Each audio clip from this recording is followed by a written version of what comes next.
Good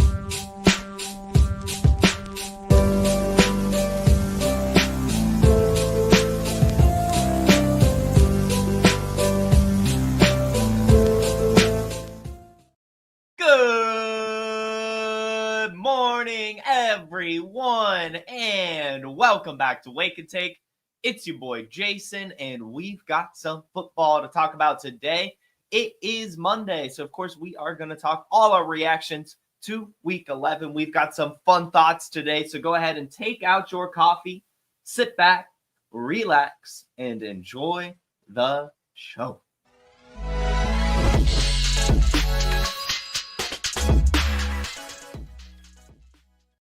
All right, and welcome into the chat, everyone. Mark, Donald, our fearless producer, Dustin, Terminal Sarcasm, Alex, Shaka, Zulu, Mark, Donald, Ryan. I mean, the list goes on and on. Thank you all so much for tuning in. And if you're listening on the podcast, thank you for listening there as well. Guys, we've got a fun episode today. I'm excited to talk about a lot of things. We're going to start things off not start things off. We're going to talk some news, as there was a big news story that I'd love to discuss. Then we're going to run through the injuries as custom here.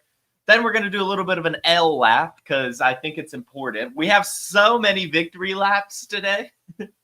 So many victory laps today that before we, start celebrating, I thought it'd be important to maybe talk about a valuable lesson and L I've taken, but the lesson I've taken from that L and how we can move forward and everything. So it's going to be a good show. We've got a lot of victory laps. I already saw a couple comments up here. A couple of them we'll definitely be talking about.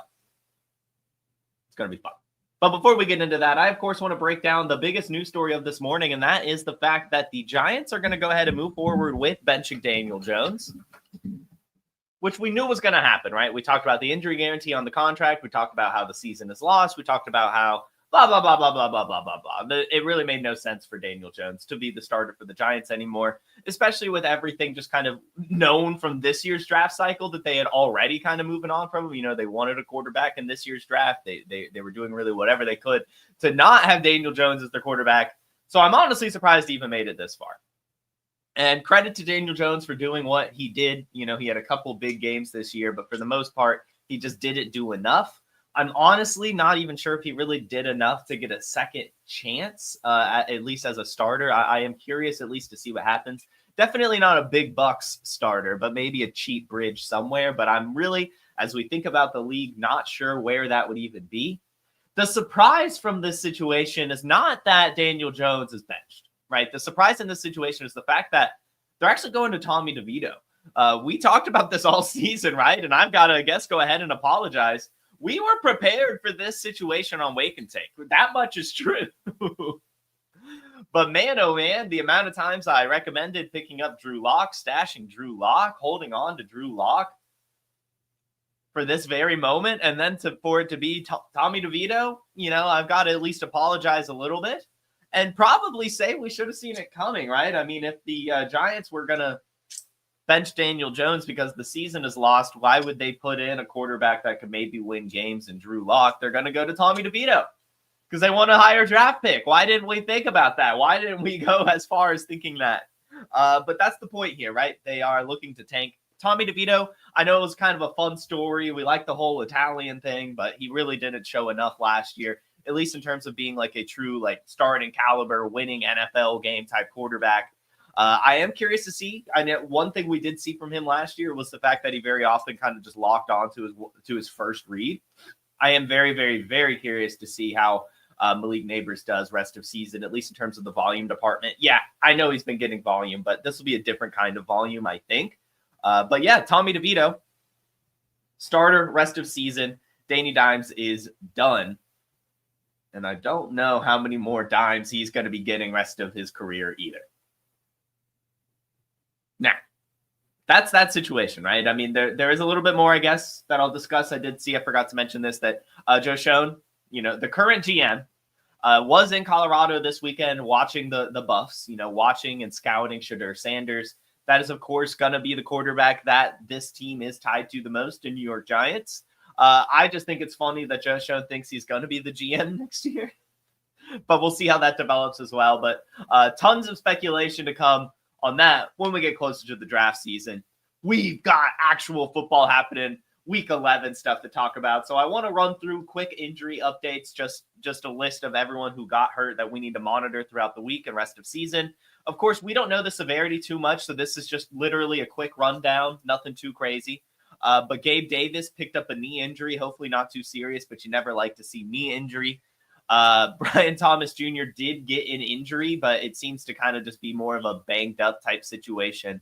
Puka Nacua got winded, also had a little bit of a rib injury, but was able to return to the game. It was almost looking like a Nico Collins thing. He caught the touchdown and got hurt on the touchdown grab. And it seemed like it was going to be pretty bad. He was down on the ground for a while. I was definitely pretty sad watching that, but it ended up being okay. He came back into the game, had a great game. So shout out Puka. Foster Moreau picked up a shoulder injury, which kind of left the door open for a little bit of a Juwan Johnson. Kyle Juszczyk, not that we really care. He did pick up a concussion, but then passed concussion protocol.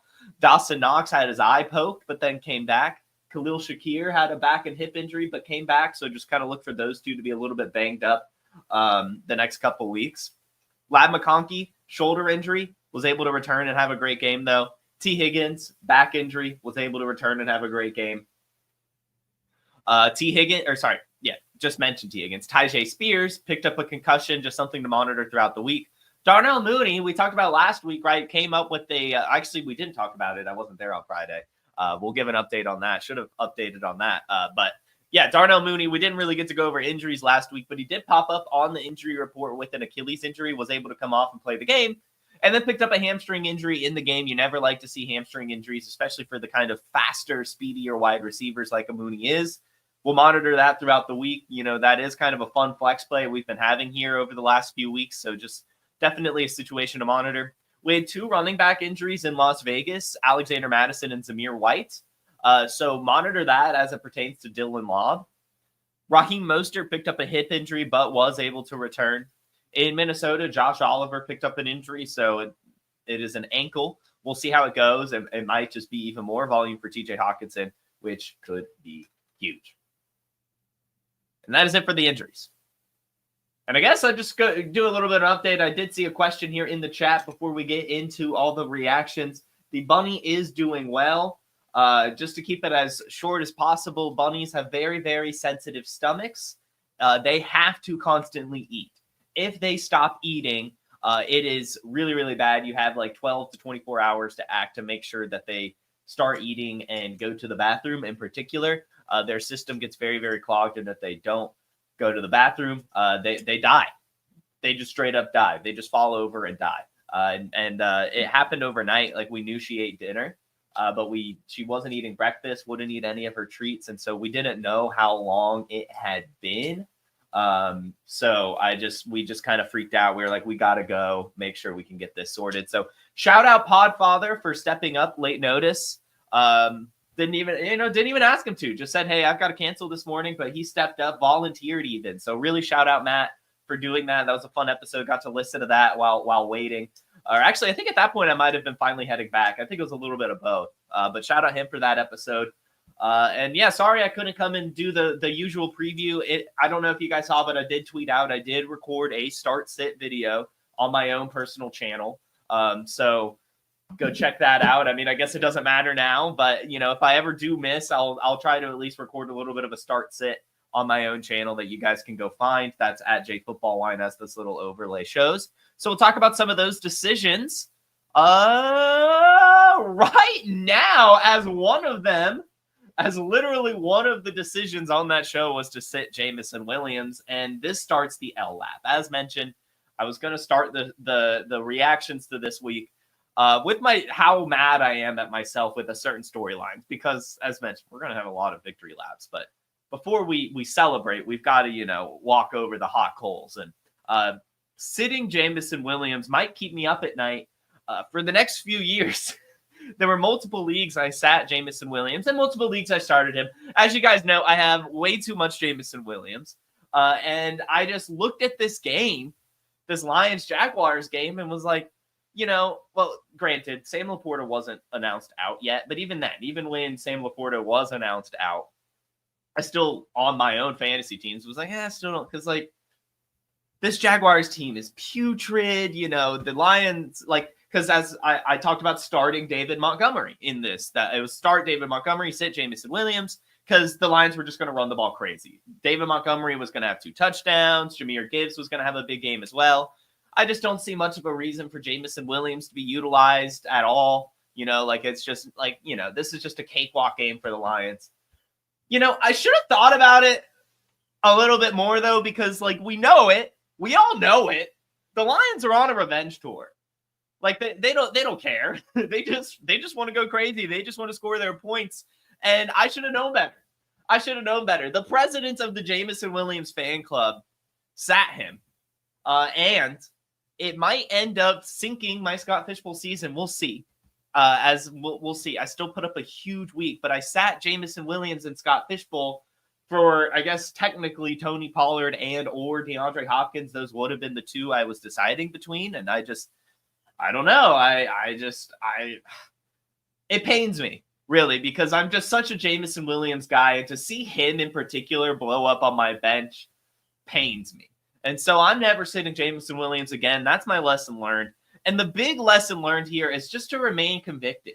Because I just feel like there were a couple times, I've got another examples here, where I am right, and I just like doubt myself just a little bit. And then it just doesn't make any sense. Like Anthony Richardson, for example. How many times did I go on this show and say, hey, let's buy Anthony Richardson. We believe in Anthony Richardson.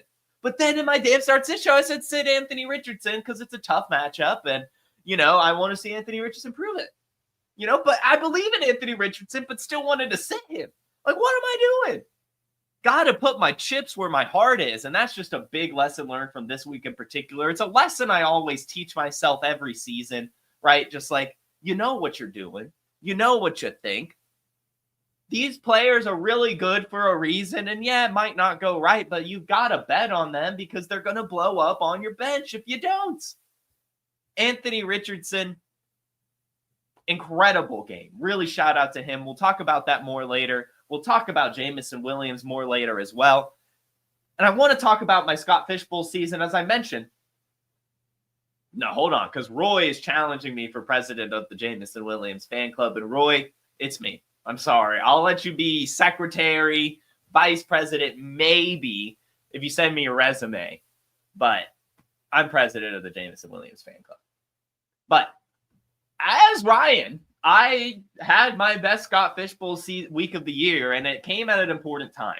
I did not get enough wins.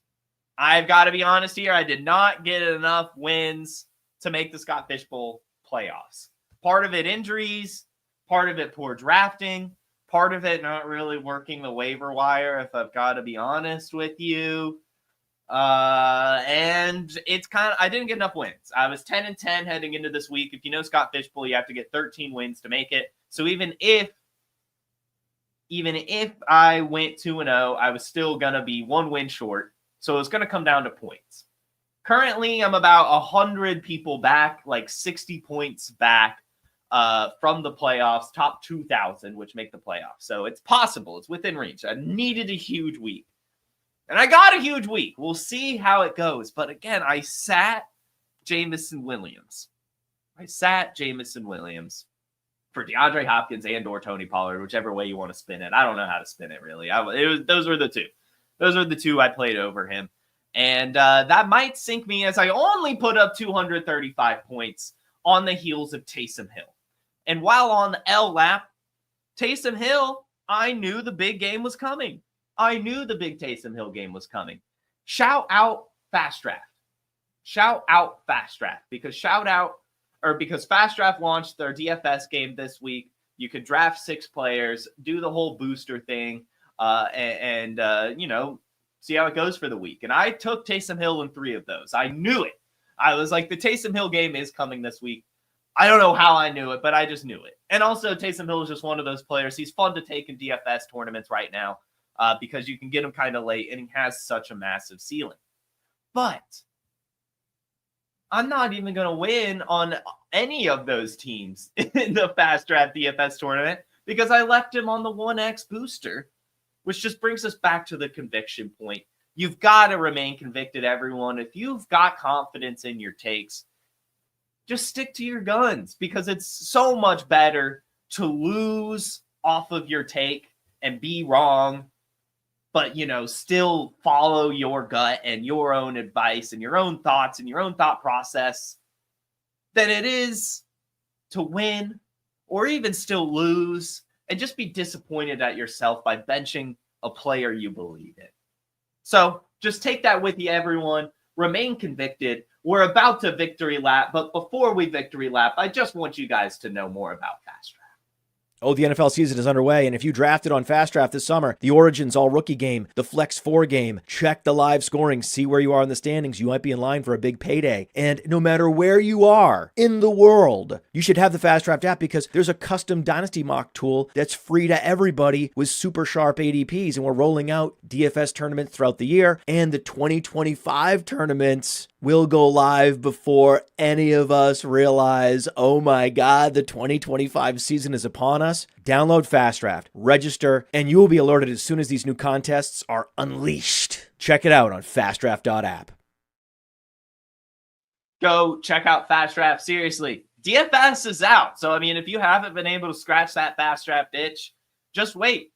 Probably tomorrow, maybe Wednesday. I'm not sure. I don't know when, but I'm assuming it'll be Week 12 DFS, and it's very fun. I'm not going to lie. As I mentioned, I'm upset at myself for drafting Taysom Hill and not boosting him.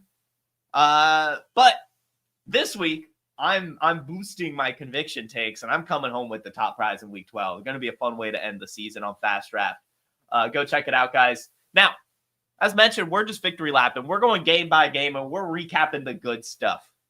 Because there's so much good stuff that happened this week. Week 11 was a fantastic week.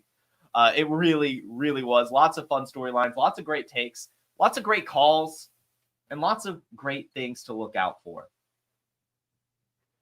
And we'll start with Thursday Night Football, because I wasn't able to make it Friday. Again, shout out Matt. And I started both Austin Eckler and Brian Robinson in the Trade Gods League, and I just want to pat myself on the back. I am still losing that matchup. I'm winning at least against the median, but John McGlynn is kicking my ass this week. But either way, there is room for both of these running backs. Austin Eckler catching those passes, Brian Robinson running and scoring touchdowns. I will say there is not going to be this successful of a game script for these running backs going forward. We have seen Brian Robinson catch multiple passes in games already this season. I think Austin Eckler was utilized in that aspect in particular because Brian Robinson was returning from injury, because he also only had 2 carries, right? So I am curious to see how the split I think that Brian Robinson will get worked in a little bit more. And this was kind of the week to start both. Austin Eckler still, of course, has receiving upside, but to see him only get 2 carries in this game is kind of concerning. At least in terms of him getting volume rest of season. But hey, for this week, wanted to pat myself on the back for firing both of them up, and excited to see what happens with Brian Robinson rest of season. Just still such a great value, such a great pick for this year. And speaking of a great pick, on this show, Saquon Barkley, we said you need to take at the 1-2 turn at the latest in your fantasy football drafts this season. In Superflex, you need to take him in round 2, early round 3 if he's still there, but you need to get Saquon Barkley. That was a big take from this season as it pertained to underdog drafting and drafting in general. The second round had so many landmines, and Saquon was one of the only ones we were really, really confident in. And man, he has just been phenomenal. What a player Saquon Barkley is. It looked bleak this first half. In fact, at halftime in this game, Austin Eckler had more points than Brian Robinson, Jaden Daniels, Saquon Barkley, and Jalen Hurts combined. But then Saquon Barkley goes on a crazy streak the rest of the game, has 146 rush yards, 2 rushing touchdowns, as well as 52 receiving yards, puts the team on his back to beat the Commanders. And just an awesome performance. So hopefully you guys did draft Saquon. What a value he was, even though he was early, still a value just based on the performance he's getting. And again, I gotta say, if you're new to the show, if you haven't been here in a while, I know that we're having some great storylines from around the league, but and especially now the Ravens are losing a little bit. And we've already seen the Eagles in the Super Bowl recently, but a Ravens-Eagles Super Bowl. That just would be so good this year. Saquon versus Derrick Henry. Jalen Hurts versus Lamar. The defenses, like that's the Super Bowl I want. I know it's probably one that no one else wants, but we've got to have that one. We're going to keep manifesting that Super Bowl, Eagles-Ravens. But shout out Saquon. And the next game I want to talk about is the Bears-Packers game. And where's this comment? I saw a comment looking for this because, of course, we're going to be talking about Christian Watson. Of course, we're going to be talking about Christian Watson. I can't remember what episode it was. I assume it was a market watch, but it might have been a waiver wire at some point or just a reactions. We talked about getting Christian Watson on your team a couple times because he's going to have a second half of season just tear, right? We have just seen it. We've seen it every single year now from Christian Watson. He just goes on a few game stretch where he's just absolutely unbelievable. And we're starting to see it. He leads the team in receiving yards this week, has some great spike plays, has a 60-year, finishes the day with 4 receptions for 150 yards, and that's just the beginning, guys. Christian Watson's season is happening. If you can still get him for a discount, do it. It's awesome. Oh, Roy, you make a good point. Now, but Christian Watson, absolutely killing it. I love to see it. And just love to see the Packers playing as well as they are. They barely win this game, which is another take-well victory lap here. But still, Christian Watson, unbelievable. Love the athleticism. Glad to see him healthy. Hopefully he keeps it up, and I think he will rest of season. I think we're going to get the Christian Watson just kind of, not fantasy playoffs, but this weird week 12 range. I don't know why he always likes to go crazy during this time, but he does. And it's fun to see. Christian Watson's season is here, and it's going to be fun. And on to the Bears, as we talked about, they're going to look a little bit better. They're going to look better, but not only that, Rome Odunze is the wide receiver 1 in Chicago, and I can't believe that it's not more popular of a thought. Since the Bears bye week now, Rome Odunze has led the team in receiving yards in 3 out of 4 weeks. In this game, 6 receptions, 65 yards. And the connection with Caleb Williams is there. He leads the team in targets as well with 10. Rome Odunze is the wide receiver you want in Chicago. Keep buying him while you can. The ceiling game hasn't happened recently. We had that one earlier in the season. But there's going to be one at this point, and even if there isn't, you still need to be trying to buy him. You could probably conceivably get him for like a first right now, and I would be trying to do that. I want Rome Odunze at all costs. We talked about it last week in general. Buy the Bears, as they're going to look a little bit better. They're just going to be more competitive. The season's lost. When the pressure is off, you can play ball. And that's what the Bears are doing. Rome Odunze, wide receiver 1. Caleb Williams getting points on the ground now. It's fun in Chicago. Get your Bears, but especially get Rome Odunze.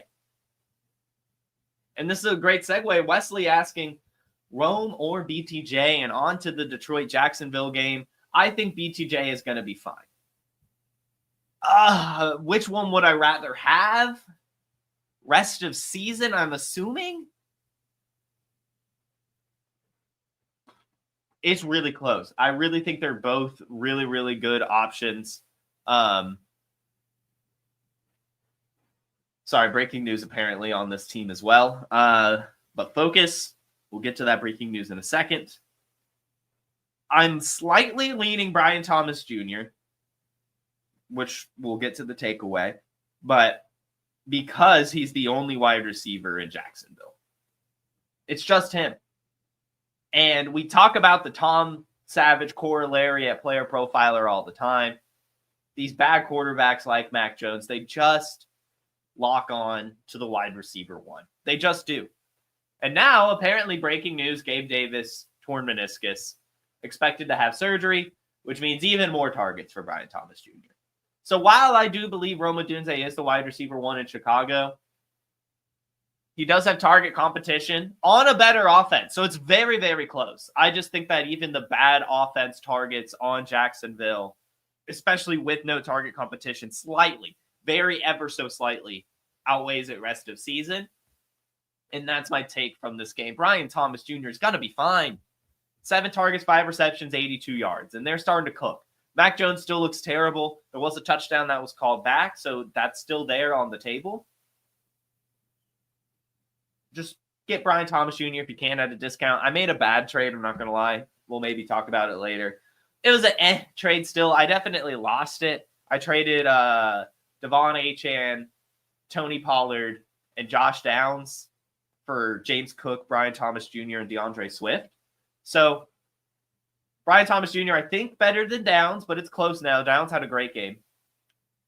Swift is still better than Pollard, and Achane's better than Cook, but I think it might be closer than we think. Either way, Brian Thomas Jr. I think is going to have a great rest of season. I really do. I think he's just going to be locked onto. And I think he's going to be totally fine. So do not panic, and maybe even try to buy if you can get him at a discount if everyone's scared of Mac Jones, because Tom Savage made his fantasy wide receivers relevant. So can Mac Jones. And I just want to talk about the Lions again. And yeah, maybe I probably also want the Lions in the Super Bowl. And you're right, Roy. Like, maybe I can't call myself president of the Lions, of the Jameson Williams fan club if I don't want the Lions in the Super Bowl. But the Eagles-Ravens just sounds like such a great game. But these Lions, they're just so much fun. I mean, Jared Goff, 400 yards and 4 touchdowns. David Montgomery, 2 touchdowns. Jahmyr Gibbs, over 70 yards and a touchdown. Amon-Ra, over 150 yards and 2 touchdowns. Jameson Williams, over 100 yards and a touchdown. I mean, it's just unbelievable. I mean, what a football team these Detroit Lions are. And I mean, really, congratulations to anyone that has any feasible part of this Detroit Lions offense, right? Like, if you have Jared Goff, and if you've got Demont, I mean, come on. Like, if you've got Gibbs, if you've got Amon-Ra, if you've got J-Mo, just congratulations. What an offense to be a part of. So much fun to watch. The revenge tour really is something else. Poor Jacksonville, though. They did not have to do that. Like, they absolutely did not have to do that. They could have gone into this game and just ran the ball with David Montgomery. They could have gone into this game and ran the ball with Craig Reynolds and probably still won by 20. They did not have to do this to the poor Jacksonville Jaguars. I feel so bad for Duval. Like, I'm just watching all these touchdowns come in, and it's just like, in college, you get it, right? Like, you know, like, yeah, points kind of come into the equation here. I guess they kind of do in the NFC North as well. The tiebreaker is points for, but they didn't have to win 52-6. They did not have to do that at all. So anyway, Brian Thomas Jr. is going to be fine, especially since Gabe Davis is getting meniscus surgery. And the Detroit Lions are just something else.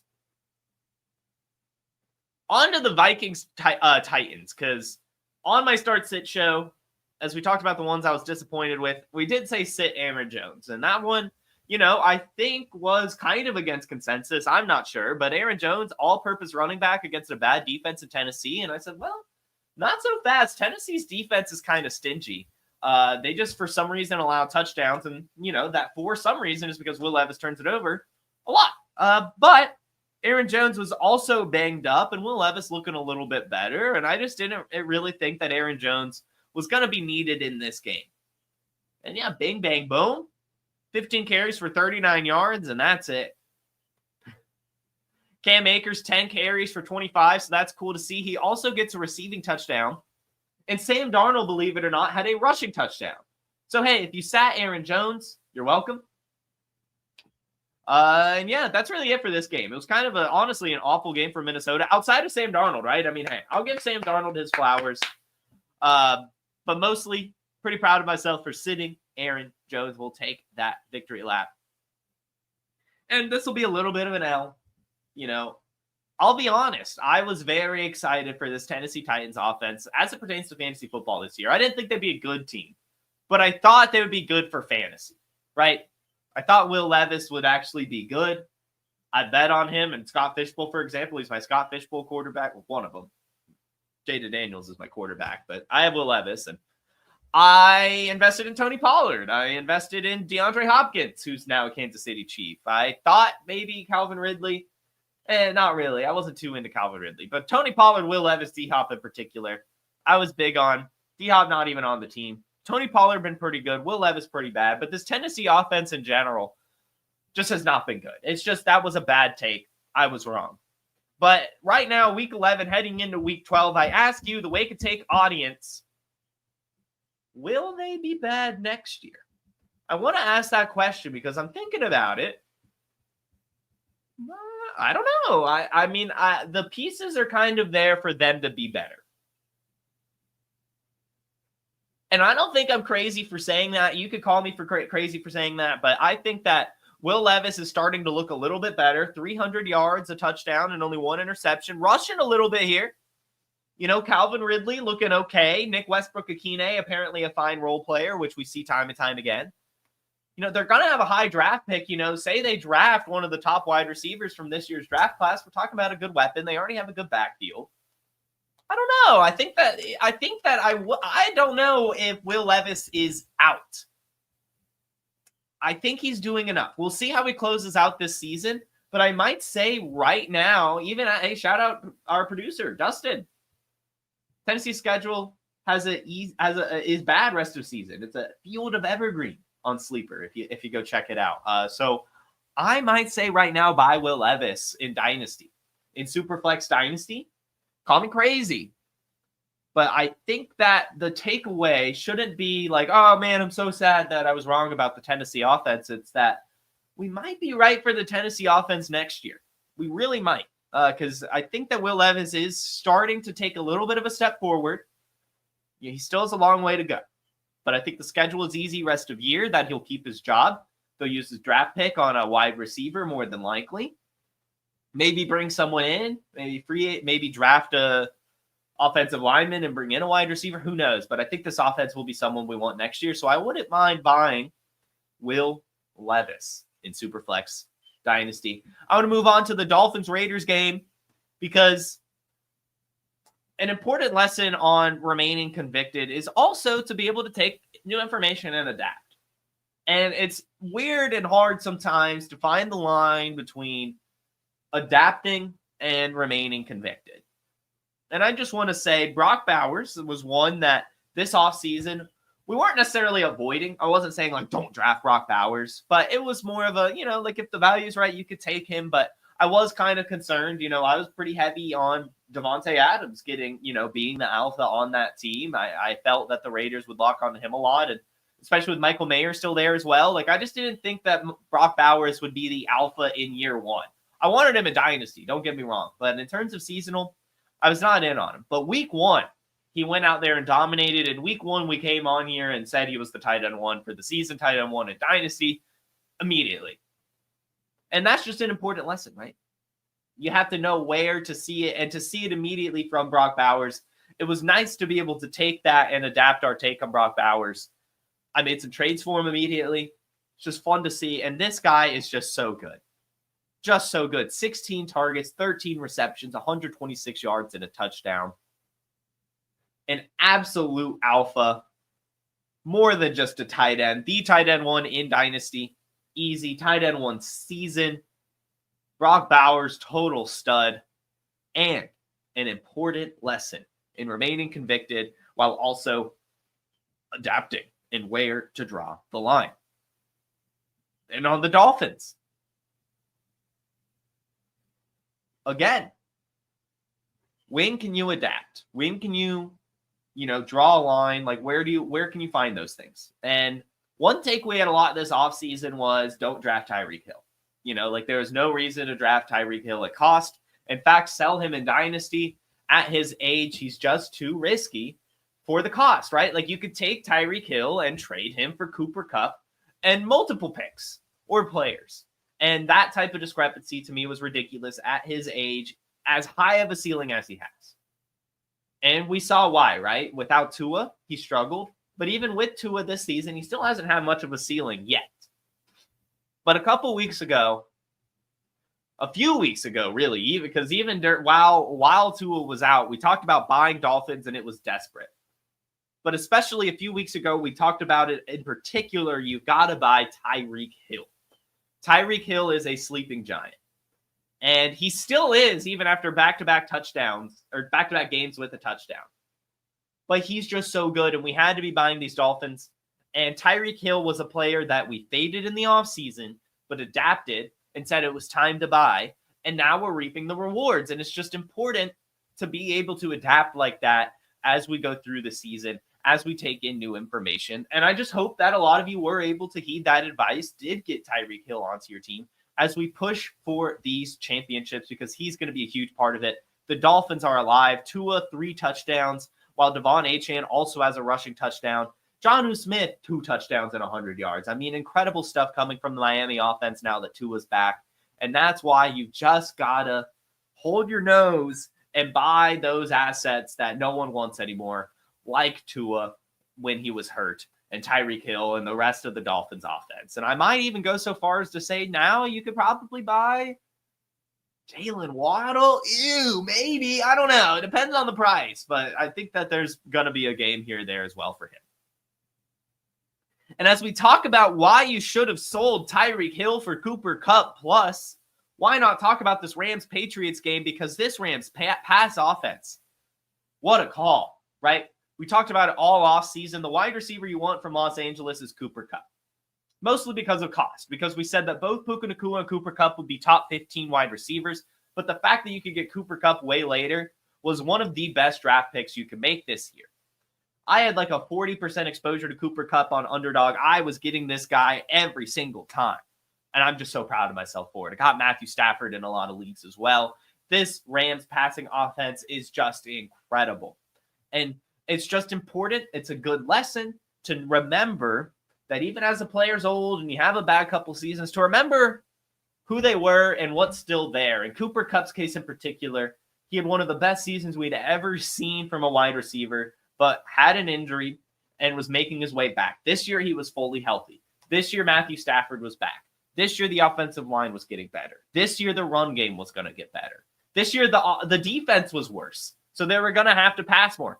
Everything made so much sense to get the Rams pass offense, and Cooper Kupp in particular. 2 touchdowns and 100 yards in this game. A game where Puka Nacua also has over 100 yards and a touchdown. Stafford over 4 touchdowns. Just awesome to see it. Love the Rams passing offense. And I would even go so far to say is there's still a value. I think Matthew Stafford is a very fun target for the rest of the season. It's Stafford, right? With Cooper Kupp and Puka Nacua. And again, shout out Puka Nacua for coming back from that injury and doing what he did, right? And in this game, Drake May looks great. And I'm going to come back to this take later because I want to talk about Drake May. But my take all offseason as well was that every rookie quarterback taken in the first round this year is going to hit. And I recommended in every underdog draft, in every draft in general, in every dynasty league, I said time and time again, trade Caleb Williams for any rookie quarterback plus, trade any quarterback for any rookie quarterback plus, and take it in the first round. And just see, because these guys are all going to hit. They all got the right landing spot. And we talked about it. I mean, we talked about every single one, what the case is. And yeah, maybe the bull case doesn't always hit. But this year, it has so far. And we'll come back to this later because I'm not going to lie, getting worried about the Falcons. But I don't want to talk about that now. I want to talk about Drake May because the case for him was, hey, the Patriots have no one. They need a Josh Allen. They need someone that can put the team on the back, do it all, be a superhero, and just play ball. And Drake May, best comparable player on PlayerProfiler, Josh Allen. It just has all the intangibles, can do it all. And we're just seeing what he brings to the table. 40 pass attempts, 30 completions, 282 yards, 2 touchdowns, only 1 interception, 27 rush yards as well. Multiple receivers with over 50 yards and 5 receptions. Kendrick Bourne gets the touchdown, but Demario Douglas and Hunter Henry still getting there on a consistent basis. The run game looking better as well. It's just awesome to see from Drake May. And we talked about it all the time. Get Drake May all season. We talked about it on the waiver wire show. If he was available in your Superflex, get him. But I even said in single QB, get him. Because of his profile, he is startable in single QB. He has a rushing floor on top of just the ability to do it all. And it's just awesome to see. Shout out Drake May. And the Patriots were playing it basically perfectly. I got to say, basically perfectly.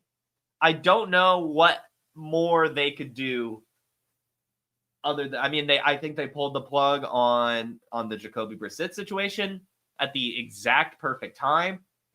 And I think that they played the media perfectly, right? Like, like Drake, everything, really, every step of the way, right? So shout out brand new coaching staff, Gerard Mayo and just crew, right? Just shout out this Patriots. I really think they're stepping in the right direction.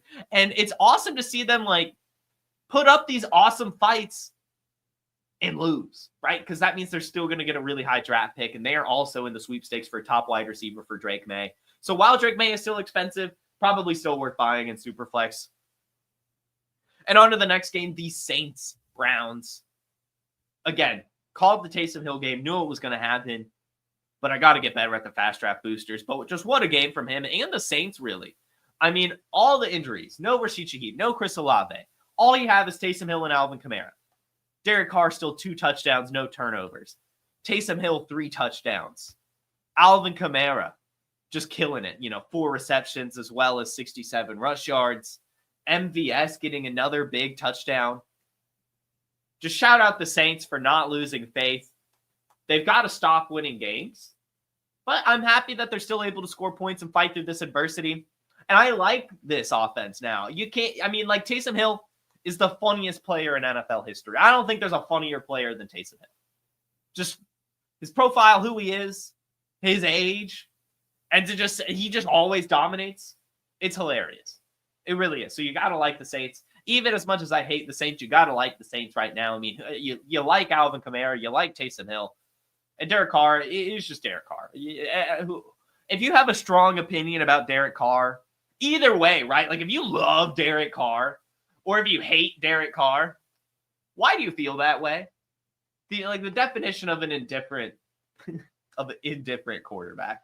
But anyway, love the Saints. Shout out Taysom Hill. Awesome stuff from them. And Jameis Winston, awesome game, but can't pull off the revenge game win. 395 yards and 2 touchdowns, no interceptions. And Jerry Jeudy, 11 targets, leading the way, 142 yards and a touchdown. But don't fret, David Njoku still got there, 9 receptions, 81 yards. Elijah Moore, 6 receptions, 66 yards and a touchdown. Shout out random Instagram live enjoyer. They asked who they should start. I think it was like Josh Downs, and it was some bad options. And I was like, just go pick up Elijah Moore and stream him, and he did. And hey, it worked. And even Cedric Tillman, only 3 receptions for 47 yards, but hey, 8 targets. It's awesome to see. This Browns offense is so much fun with Jameis Winston.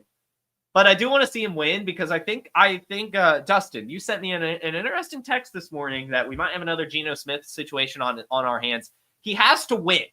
I just want to say, yes, it's an awesome story for Jameis Winston, and he's getting fantasy points, but he has to win to keep his job.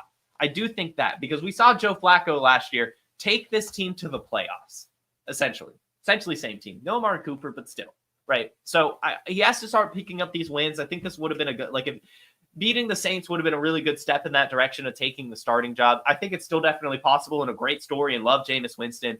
But I want to see him start to get wins before I say he could take that starting job going forward, before we have a whole nother Geno situation on our hands. But hopefully we do, because, man, it's awesome. It's so awesome. Shout out Jabu. Eating L's, but it's still kind of fun. And back to the whole conviction take. Again, just that whole Anthony Richardson, I doubted him, right? Just doubted. Tough matchup. They've killed his confidence. But no, he's a baller. He just plays ball. He doesn't care. In fact, he was fired up by the fact that the Colts organization did him dirty. 20 of 30. Oh, my God. 272. Woo! A touchdown. Oh, my God. No interceptions? 2 rushing touchdowns? Against the Jets?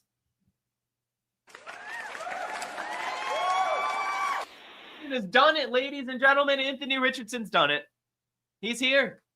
Hopefully, right? We'll see if he can stack it up. But hey, above 50% completion percentage, above 250 yards, no interceptions, multiple touchdowns. This is what we've been waiting for, A-Rich. Game-winning drive. Everything. So shout out A-Rich and shout out Dustin. I mentioned the Instagram live start sit, and this Sunday Dustin joined me. So if you guys follow us on Instagram at Roto Underworld, we do a start sit stream on Sunday mornings as well. PodFiler does it on YouTube. There's one on TikTok as well. But me and Dustin, we went on this Sunday, and I was expressing doubts in Josh Downs, little concern. Anthony Richardson just isn't a good passer. As much as I like their connection together, it's just like I'm not confident in it. And he said no. Pretty much everyone that said that asked about Josh Downs, he said to start him, said to not lose faith. That Josh Downs and Anthony Richardson, that connection is strong, and Josh Downs can still get there. And he reminded me that Josh Downs' best game this season came with Anthony Richardson as quarterback. So I just want to say shout out Dustin and third and downs.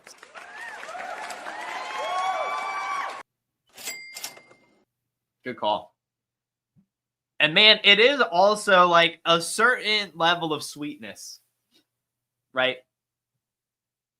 Where honestly, I dislike Aaron Rodgers. I don't want to say hate, it is what it is, but I really do dislike Aaron Rodgers. And I had a very strong take when they got Davante Adams. I said, they're a poverty franchise. They're not going to make the playoffs. There's no reason for them to do this. Really hateful.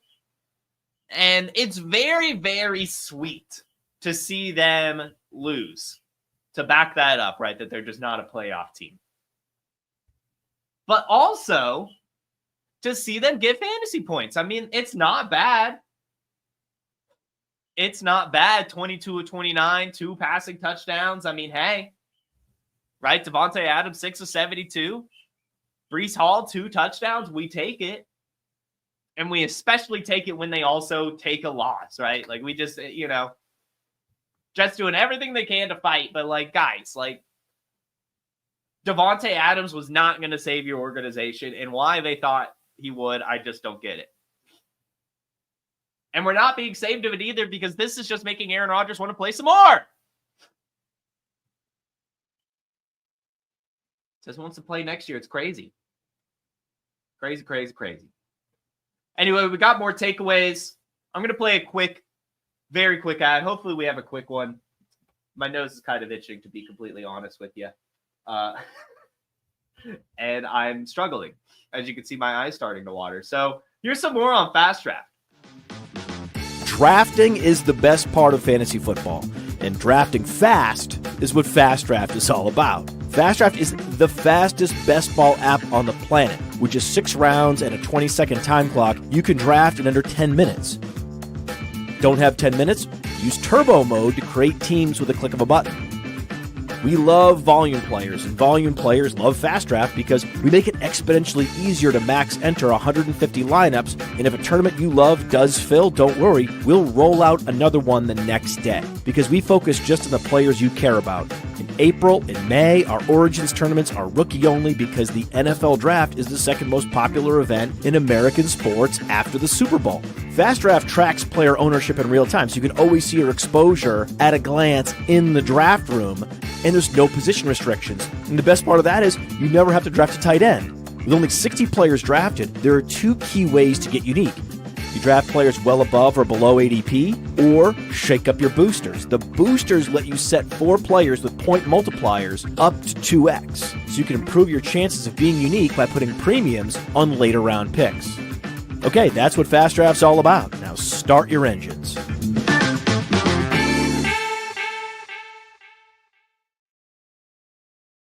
The nose has been itched. And speaking of scratching that itch, seriously, scratch that itch. Play Fast Draft. It's very, very fun. Incredible, incredible game. And I really, really do. I'm enjoying this DFS contest. I know it's only been out for 1 week, but I'm excited for week 12. And speaking of the 1 week that has been out, this Pittsburgh Ravens game, not much to talk about in terms of the Ravens, but Derrick Henry. Right? I mean, it was a fine game, whatever. But Derrick Henry, just keeping that touchdown streak alive. Love to see it. Derrick Henry on a incredible, incredible pace. I am curious if Dan Williamson, we had Dan Williamson on, he came on and said that he'll probably break Eric Dickerson's record of over 2,000 rush yards and all that stuff. I don't know if he's on pace, but I still like the take. I think he could still get there. Need a couple huge games from him. Keeping the touchdown streak alive as well. I think he's up to 15 touchdowns, which is awesome. At least he'll get over 20. But shout out Derrick Henry, keeping it alive. And Pittsburgh, keeping it alive as well. Russell Wilson doesn't even play that well. 200 yards, 1 interception, no touchdowns. But they won somehow.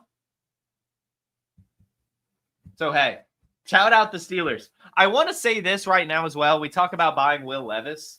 I want to go ahead and say buy Justin Fields again. I know I'm a broken clock, right? Broken record, whatever. But I'm going to keep saying buy Justin Fields. I'm not giving up on him. I think we saw a lot from him earlier this season. I think he's still a good quarterback. I think he can still get it done. I think he can still score his fantasy points. And yes, this is only one game, but, we might have a little bit, not this season. I think that Russell Wilson at this point is going to close out the season as the Steelers starter. But I think that Justin Fields is going to get re-signed to be the Pittsburgh starter next year. Call me crazy. And it might be Russell Wilson and Justin Fields again, maybe. But I don't know, maybe. I'm starting to think that at the very least, I think we're going to see Justin Fields again. And we're seeing a little bit of Russell Wilson cracks begin to form.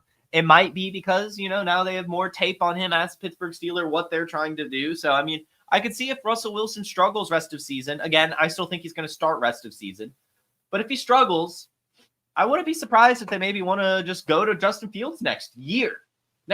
So I want to recommend buying Justin Fields right now while I'm thinking about it. I think it's interesting.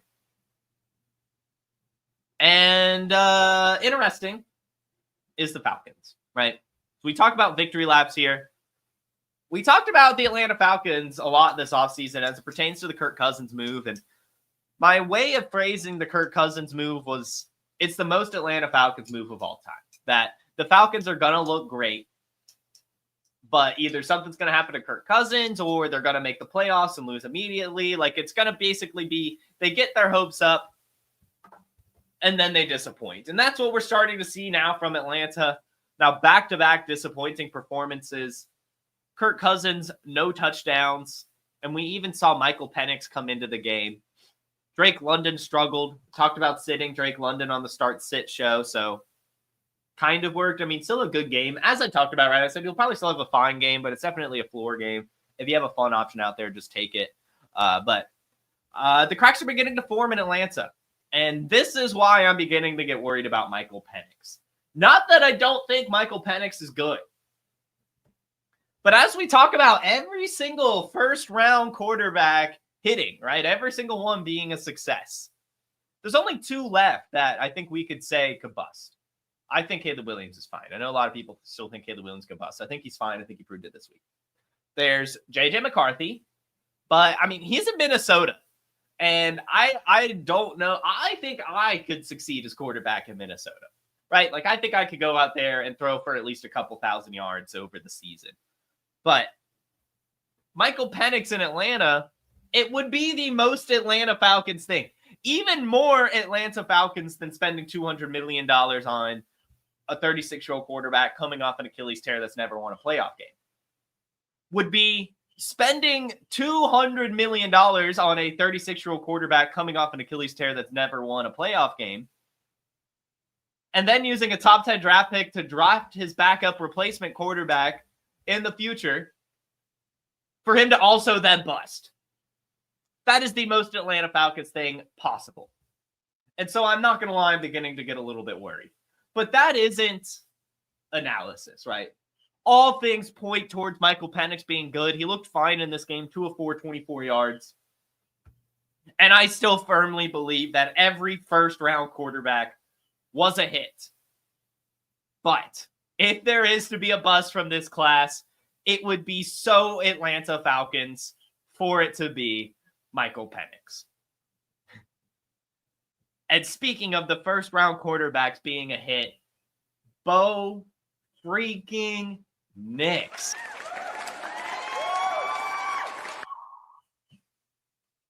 .307 yards, 4 touchdowns, no interceptions. receptions. Cortland Sutton gets there. Lil Jordan Humphrey gets there. Marvin Mims gets there. Devon Vele gets there. Troy Franklin gets there. Nate Adkins gets there. Awesome performance from Bo Nix.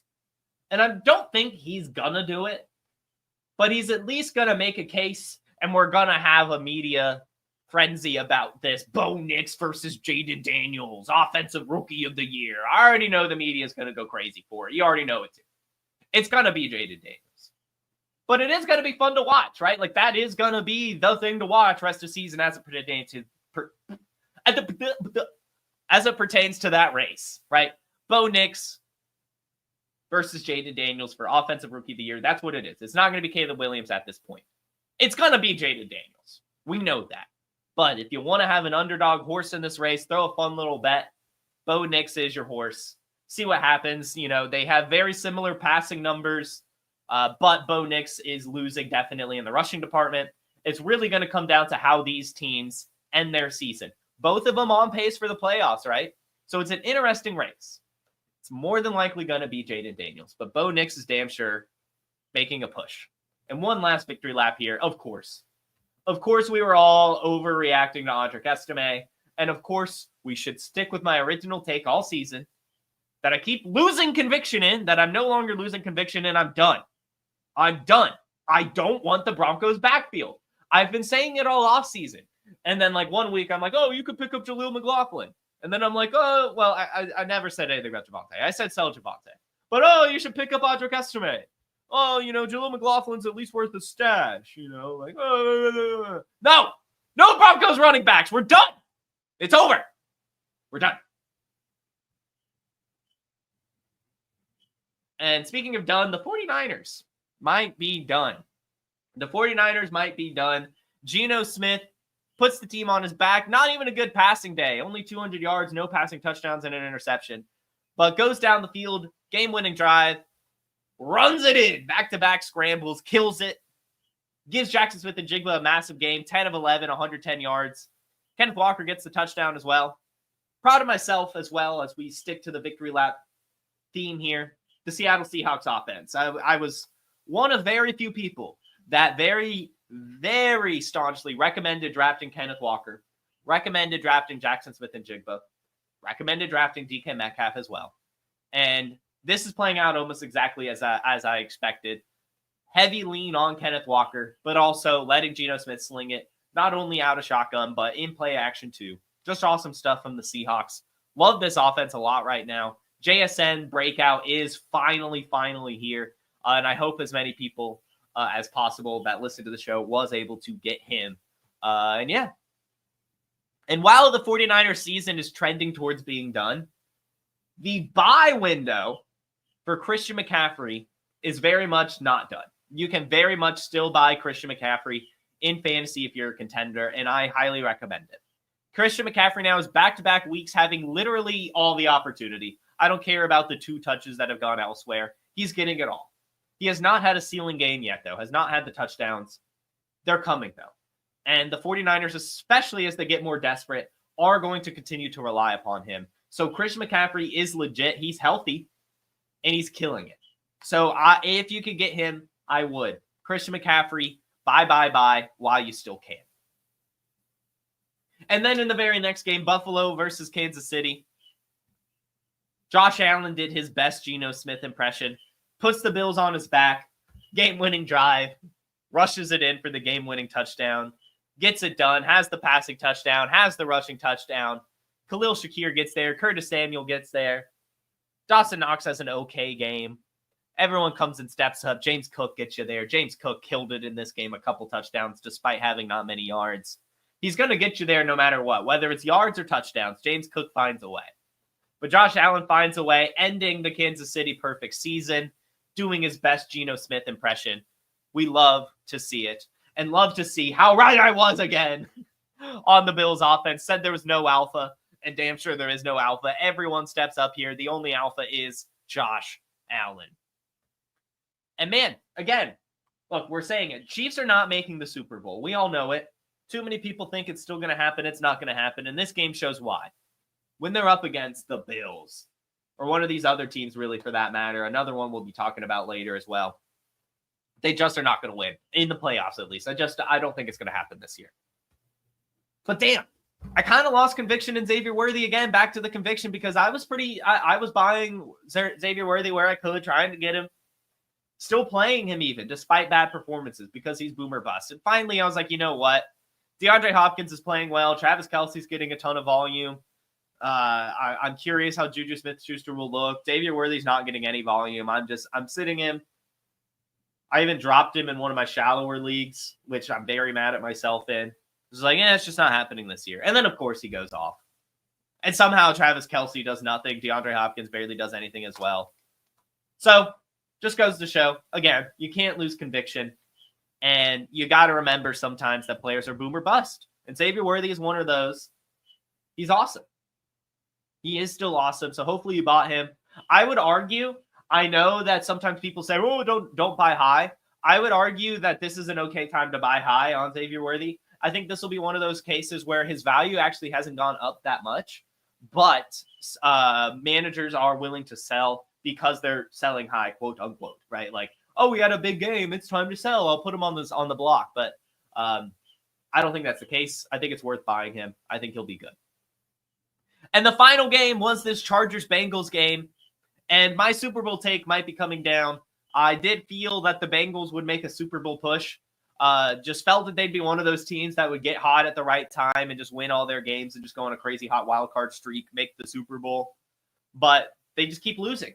They just keep losing these epic shootouts, and you can't make the playoffs if you lose. As good as you are, I don't care if you lose good games. You're still not making the playoffs, Cincinnati. So I really hope you go on a tear because you're awesome to watch. I mean, Joe Burrow is killing it right now.